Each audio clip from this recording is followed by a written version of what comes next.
We're going to talk a little bit about balancing chemical reactions, but before we can get to that, we need to review a couple of things that we've learned previously this year.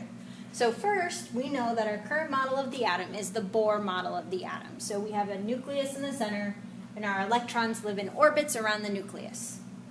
Also, we know that during a reaction, matter is not created or destroyed. That's what the law of conservation of mass tells us. We're going to need to keep this in mind when we go to look at different chemical reactions.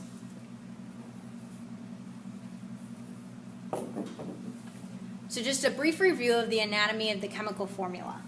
So we have our example generic formula is A2B3, and we have this 2 in front of them. So just a reminder, A and B are elements.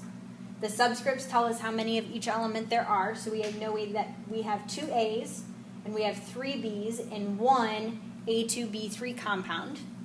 This 2 in the front tells us that we have 2 A2B3s.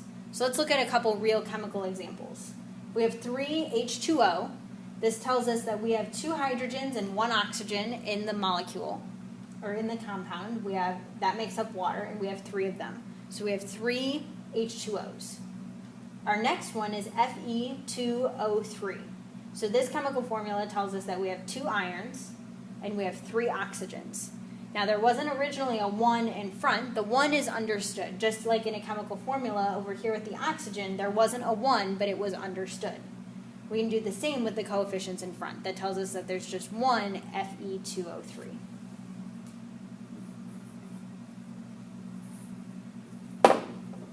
The last thing I want to remind you of is diatomics. Remember that diatomics are elements that always come in pairs, and we have 7 of them.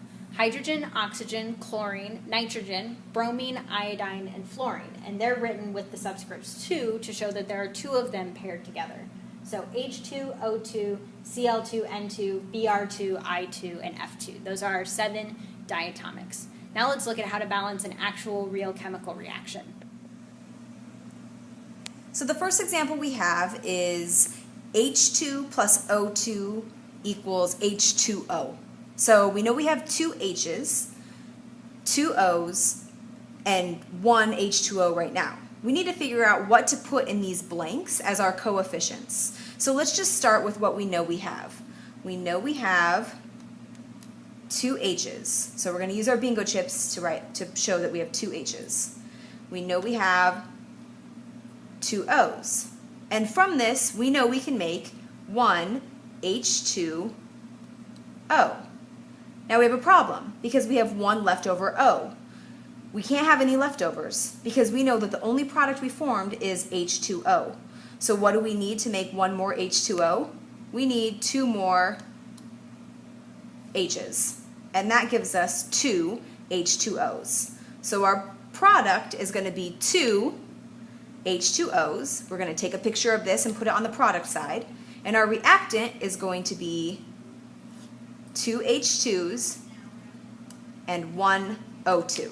So we write that for our reactants. Now technically we don't really need to put a 1 there. I just did to show that we had 1 H2O, but if you left that blank, it would mean the same thing. We have 1 O2.